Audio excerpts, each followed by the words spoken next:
Hi guys, so this is the third day of the difference quotient. If you've made it this far, congratulations, because this is not the easiest thing we cover in pre-calculus.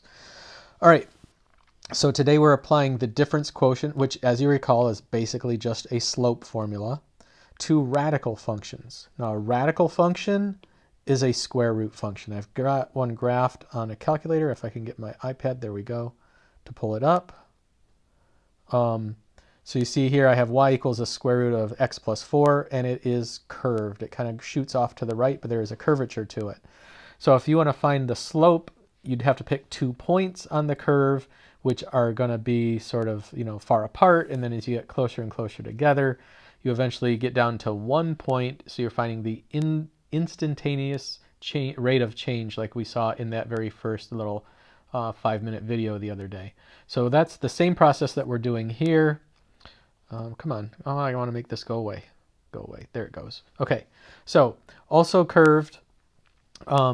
This process, I think it'll be easier than yesterday. There's still a lot of steps, but I don't think it'll be as challenging as the rational ones. I think the work you'll find to be easier. But before we get into it, you're going to have to know what conjugates are. That's a word I'm going to use. So basically, conjugates, it crashed. Hold on. Let me pull it back up here. Notability gets finicky sometimes. So if you have an expression, a binomial like a plus b, its conjugate is a minus b.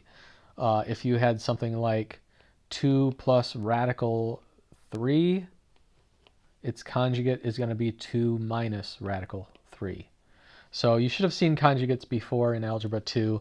We're going to be using them now. You also have to understand what happens when you multiply conjugates together.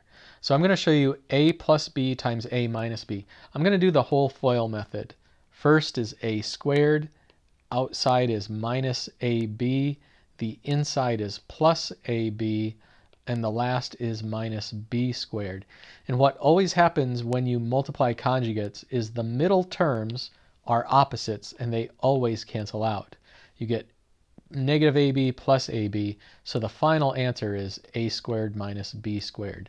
So often, or 99% of the time, if you have someone who's really into mathematics doing this, they will skip this step. Unless you're trying to teach something to beginners or people who struggle with math, that's when you would show that step. But if you're not doing that, you kind of skip that, and that's what I'm going to be doing. Multiply conjugates, you just go straight to here. And then finally, what happens when you square a square root? So if we were to look at x plus y times x plus y, but they're both radicals. So radical x plus y times radical x plus y. That's going to be radical x plus y squared, right? When you multiply something by itself, you're squaring it. What happens is the square root and the square cancel out, and you just get x plus y. So if I said, what's the square root of 3 times the square root of 3? You could go through the steps and say, okay, with square root of 3 times square root of 3, 3 times 3 is 9, and the square root of 9 is 3. And that's correct. That makes sense. But you can just skip this and say, hey, when you square a square root, they cancel out, and you just get 3. So what's, radical w times radical w? The answer is just w. Or the square root of 2x plus y minus p times the square root of 2x plus y minus p. I'm just making this up at random. Well, if you multiply something by itself, it's squaring it, and squaring and square roots cancel, so it's just 2x plus y minus p, and that's it. So if you multiply a square root by itself, you just get, well, what's called the radicand. The thing under the radical is the answer, the radicand. I'm not going to use that word anymore. Okay, so use the definition of the derivative to derivate each function with respect to x. We're changing this. Again, this is from calculus. We are finding the difference quotient. And then when we are done, don't forget to set h equal to 0. Forgot to include that on these instructions, but like the last couple of days, we're going to be doing that also. Like the last couple of days, I do only have 6 problems, 3 examples, 3 homework problems, just because they're so involved. Okay, let me write down the difference quotient formula.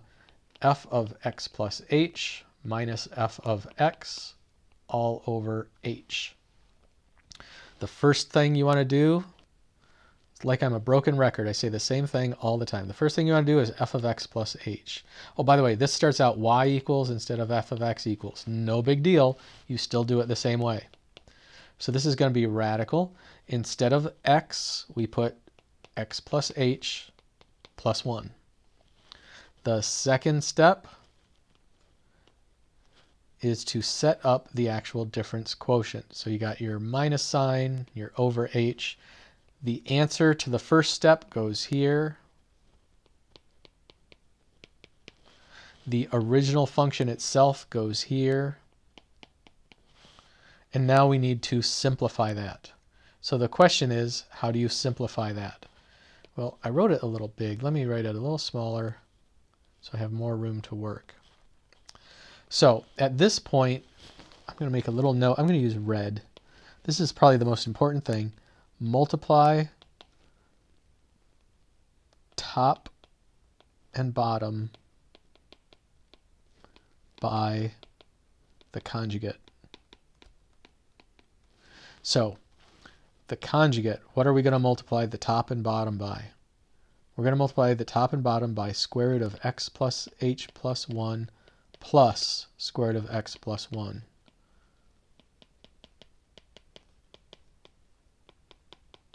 Because we're doing it on top and bottom, we're not changing the value of the fraction. It's the conjugate because they're identical, except this is a minus and this is a plus. That's what conjugates are.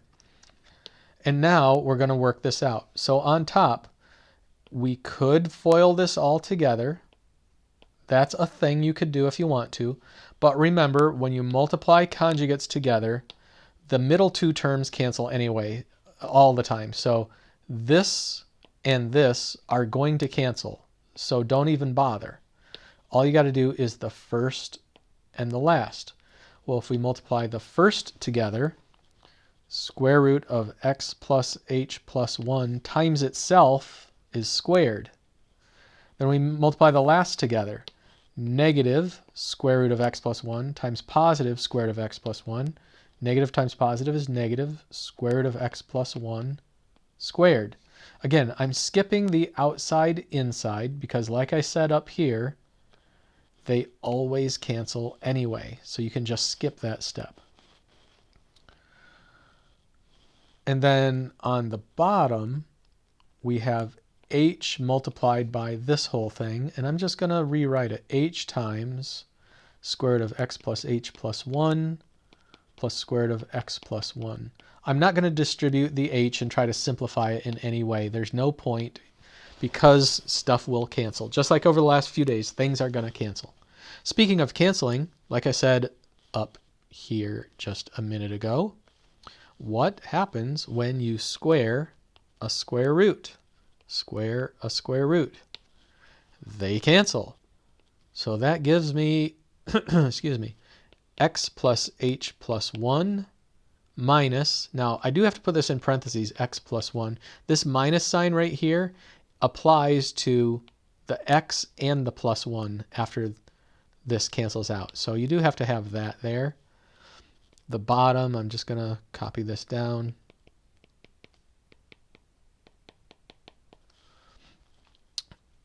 Now what? Well, distribute this negative sign. X plus h plus 1 minus x minus 1 over h times this whole mess. Now, do you see positive x minus x? Cancel out. Do you see plus 1 minus 1? Cancel out. So we get h on top. H times radical x plus h plus 1, radical x plus 1. Now you see a h on top and on the bottom, just like yesterday. They cancel out. Leaves me with 1 over radical x plus h plus 1 plus radical x plus 1. At this point, we are going to set h equal to 0. If we make this h a 0, it's basically gone. It disappears. We get 1 over x plus 1, a radical x plus 1, radical x plus 1. which there's one more step. If you add something to itself, what do you get? If you add x plus x, you get 2x. If you add m plus m, you get 2m. If you add radical x plus 1 plus radical x plus 1, you get 2 radical x plus 1. And that is the answer. Let me scroll down to the answer to number 2. And there it is. Like before, ignore that notation. The other notation had this. That was called, oh, not, I'm sorry, that was wrong. The other notation looked like this. That was f prime, which doesn't matter because it's calculus. This is dy dx. It's, you got to blame a German mathematician for that. It has nothing to do with anything we're doing today. All you got to do is match that part of the answer. All right, let's look at number 4. Now, these are all pretty repetitive. There's not much difference here, except that this might have a little more work because there's a -2 there. That could change things a little bit. Maybe not. All right, let me write down the formula. F of x plus h minus f of x all over h. The first thing you want to do is f of x plus h. So that's radical -2 x plus h plus 1. Here we're going to have just one more step than we had in the last problem. You can distribute that -2, get radical -2x minus 2h plus 1. So there's that. Second step, I'm going to bring down the difference quotient formula. Previous answer goes here. Original equation goes here. That's the second step. Now we need to simplify this. This is where you multiply the top and the bottom by the conjugate. So the conjugate is radical, this probably needs to be longer, -2x minus 2h plus 1 plus radical -2x plus 1 over itself.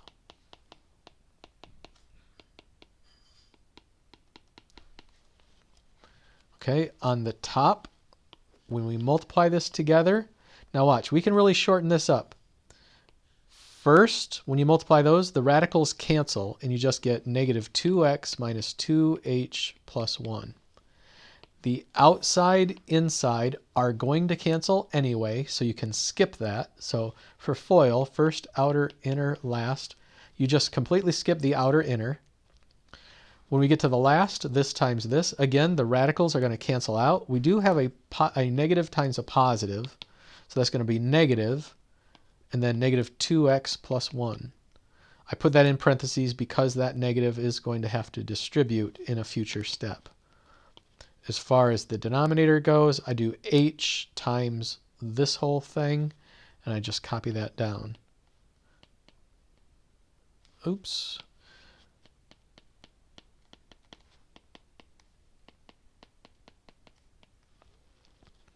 Okay, so the hardest step actually has the most shortcuts built into it so that you can get through it a little easier, a little more quickly. Now I'm going to distribute this negative sign. I get -2x minus 2h plus 1 plus 2x, right? The double negative makes a positive. Minus 1, this distributed to there gives me a -1. Minus x plus, I'm sorry, minus 2x plus 2x, gone. Plus 1 minus 1, gone. Of course, all that was over the denominator, which I forgot to write down. This is just tedious having to rewrite this over and over and over. So I have -2h over, all right, I'm going to cheat a little bit. Watch this. I'm going to circle that, duplicate, and bring it down here. What a lazy scumbag. Oh well. H on top, H on bottom, those cancel out. I suppose I could have just done this previous step. Those cancel out. So if you want to do shortcuts like that, go ahead. I'm not going to fault you for doing a shortcut. So what do I have? -2 on top, all over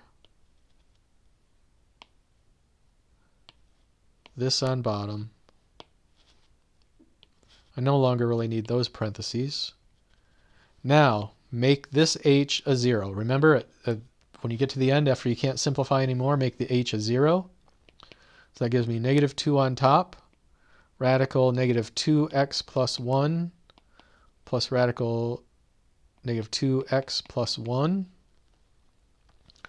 If you add something with itself, you get 2 of them. And now, just like we had h over h that canceled out, we have 2 over 2 that cancels out, leaving us with a negative 1 over radical negative 2x plus 1.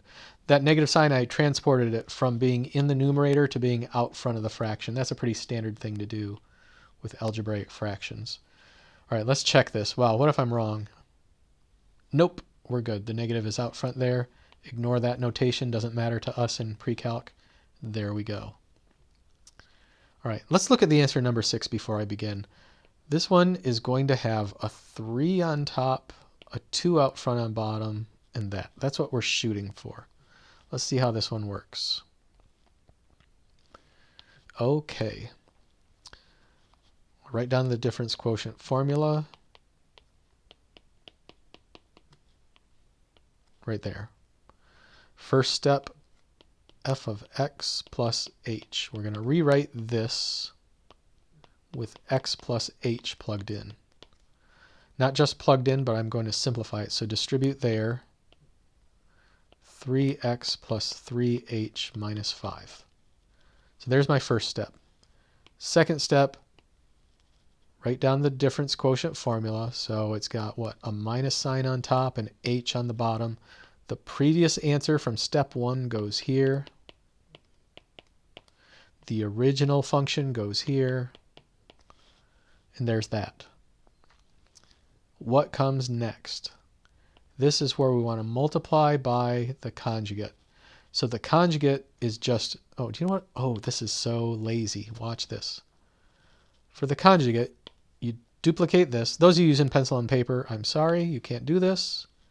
But you do this, but then change that minus to a plus. And then what you do on top, you need to do on the bottom. Oh, that's lovely. I love the duplicate on this. Okay, so on the top, instead of the FOIL method, you just do the first and the last. First, you're multiplying a radical by itself. The radical cancels out. You get 3x plus 3h minus 5. Last, you get negative 3x minus 5 in parentheses. And that's all over h times this.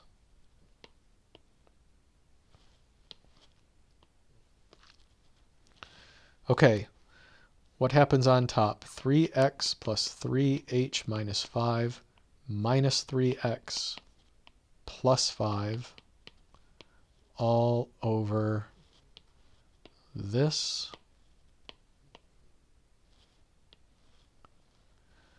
And the 3x and the minus 3x is 0. That cancels out.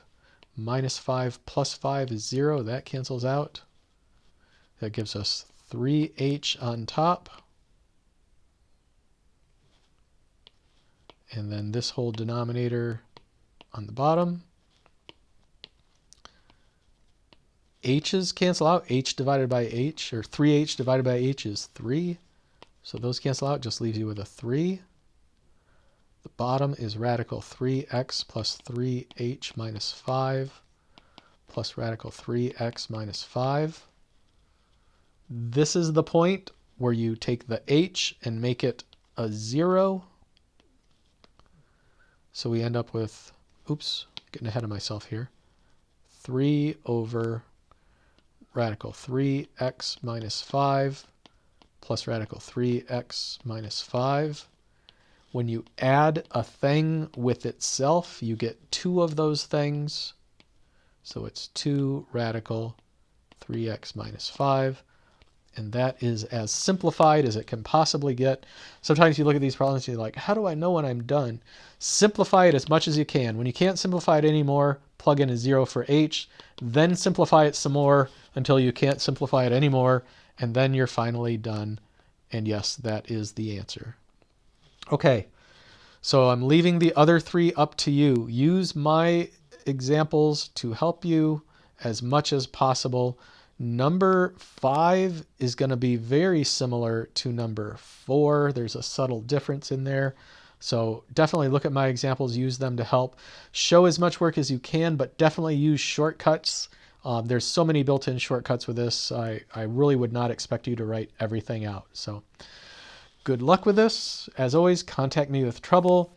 This whole week is potentially very difficult for a lot of people. I understand that. So I'm looking forward to helping people as much as you need it. Until I talk to you.